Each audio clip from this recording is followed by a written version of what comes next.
I'm saying it was unwatchable. I'm talking about the Atlanta tape. Now, I just put some first two in here because just to give you a taste of what I'm talking about. These guys play hard and they play fast. The play speed is real. Okay, so they're running a screen out here. Linebacker beats both linemen. Defensive end sniffs it out. And then Brian Burns comes from the backside and ends up making this tackle on Kamara, 8 yards deep in the backfield. All right. And then what do? They do a good job of creating pressure with 4, and they'll bring Frank LeBoux from time to time. They'll bring some guys off the edge, but they rally. So you see that the reason I highlighted the safety was they flipped to a single high. They start off in like a quarters look over there. He went immediately popped to outside leverage to funnel him into the inside safety, takes away that look for the quarterback. So he has to check the ball down, and these guys rally to the football. They play hard. They got 5 guys in the box before that guy hits the ground. They play good football. Do you want to play in nickel or do you want to play in base? The Saints did a good job running the football, I think, in a lot of nickel looks. The Saints did a good job running the football, period, I suppose. But it really comes down to, can you account for 0 and 95? And 49 to some extent, but at the first level, I think that right guard matchup is a big matchup with 95. You got to account for the left side of their defensive line. They're really talented players. And if you can do it, and you see they did with the split flow, they actually took the tight end on play side and tried to block Burns, and then they split flowed back and tried to chip him off with a wide receiver, right? They really want to run that guy through, but Brian Burns is so good, and he's so – his football intelligence is very, very high, so he doesn't read plays wrong very often. But if you can get a hold of those guys and force the secondary guys to make tackles, you're in much better shape. You see Derek Brown here versus the right guard, and just does a great job of coming back. He splits this double team, comes backside, ends up sitting down on this. New Orleans Saints has an historically good offensive line, well coached. Derek Brown's just he's a really good player. You see it here again. Now he's in his base 3-4 look, but he takes an inside step and beats that tackle. Ends up making the play in the backfield. This is kind of what we're talking about. You got to take the wins. You see the safety covering the nickel corner on the 26-yard line on the top of the screen. When you see this, know that safety's taking their slot receiver and that nickel's coming. Just take the gimme, right? This is one thing that Carr does really well, Derek Carr. Take the gimme. Those are the things that, it's like, how do you stay on schedule, stay ahead of the sticks, take the gimmies, take the wins, put into positions the bubble can run forward with the football. Now, this is a kind of a big deal to me. They're late to penny fronts. What that means is they got their 5 guys in here and they have some backups in. So take shots when you have backups. But you only got 1 linebacker, and 21 is kind of, for me, late to fill this. And so what happens? Backside, that's where 21 should be. Maybe they're rocking and rolling with the motion, but they don't get down in time. A lot of runs come from not having that second guy in these penny looks. Here, they actually go to the wrong side. So this is the other one where 21 was down. They rock and roll with 25. They ended up getting a huge play. 24. Von Bell was down, and then they rock and rolled back. Motion creates chaos. We talk about it. The Green Bay Packers are a team that's really leaning into motion. I think they're top 3 in the league right now in the last 3 games as far as motion pre-snap. It creates confusion, creates chaos. You see Frank LeBoux ends up going man coverage here, but the corner does the same. So the Saints get basically a free play on the edge.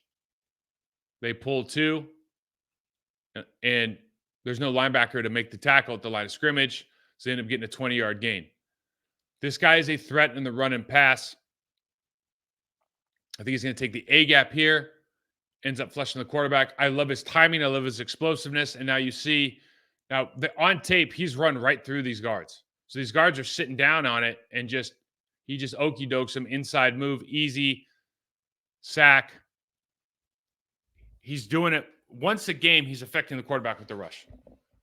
And if you go back and watch the original Atlanta game, he runs right through the guard, I mean, runs right over him. I think I put it on tape. Runs right through him, and then the next play goes, head feints and goes right around him. So he's a guy that he's like he's like a Lance Briggs. He's Lance Briggs from the guys who remember the old Chicago teams. He's a guy that who can hurt you in the passing game as a rush linebacker as well from the middle of the field. Now you got to take your shots with this team. See down here at the bottom of the screen, you got outside leverage by the corner. And you see the safety is looking at this inside receiver who's going to run a deep cross or a dig route. I can't tell from here, but anyway, he's going to run an in-cut route. And they're leaving this corner by himself. And this safety gets all the way turned around. And now all that space for the receiver to throw. And again, you can just kind of close your eyes and picture Christian Watson with all that room to run. We just have to throw the ball into space. He can run underneath it. You look at this base look again and watch Brian Burns here. Excuse me. This is what, we talked about for the Green Bay Packers, and you talk about run fits and you talk about kind of being good at the basic stuff. So this is their base 3-4 defense, and this is how you add a safety to the run fit. This is what good looks like. Okay, safety comes in, same foot, same shoulders. The wide receiver is trying to crack on him. Every gap is taken. Every player's here is accounted for. So all the gaps, you go from outside in, right to left. D, C, B, A, B, C, D. Every gap is accounted for. Frank Lavue's beating the center. He's a free player. 54 is a free player to that gap. 96 a free player to the A. Derek Brown's chasing. This is clinic tape of what you want it to look like. Same foot, same shoulder, 25 on the crack block. Ends up making the play, right, for a 2 or 3 yard gain. And under center play action here. Burns finds, this isn't play action, sorry, under center, but Burns finds a way to be effective. So if you're trying, I know I went back to the Atlanta tape. I'm showing you a couple plays, and but you can't watch more than a couple, trust me. But Burns on these plays, for some reason, he knows that this isn't a keeper. He plays so fast. He plays on the other side of the line of scrimmage. He's disruptive. Now, when it is a keeper, he seems to sniff that out as well.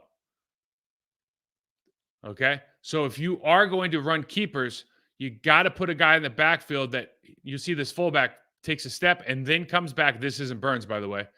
But because those guys chase so hard, you got to be able to take out that edge. And now you're going to have, that backside guy having to chase the safety's having to chase that. In this case, Kyle Pitts, backside tight end. That safety has to chase him down and cover ground. And you're going to be able to get these, relatively easy completions. But this is just, if this is flat out just a good attacking defense. You see the linebackers playing on the other side of the line of scrimmage. You see the safety coming down hard and attacking the wide receiver and just making a lot of plays. So I'll show this play from the end zone. And you watch 54 here. Because he shoots and takes that tight end, occupies that tight end, and now because 24 is coming down so hard and the fullback's looking at him, 97 Gross Matos, who's a good player, is another good player on this team, ends up getting the rodeo tackle here at the end. So for me, like this is a legitimately good football team on defense.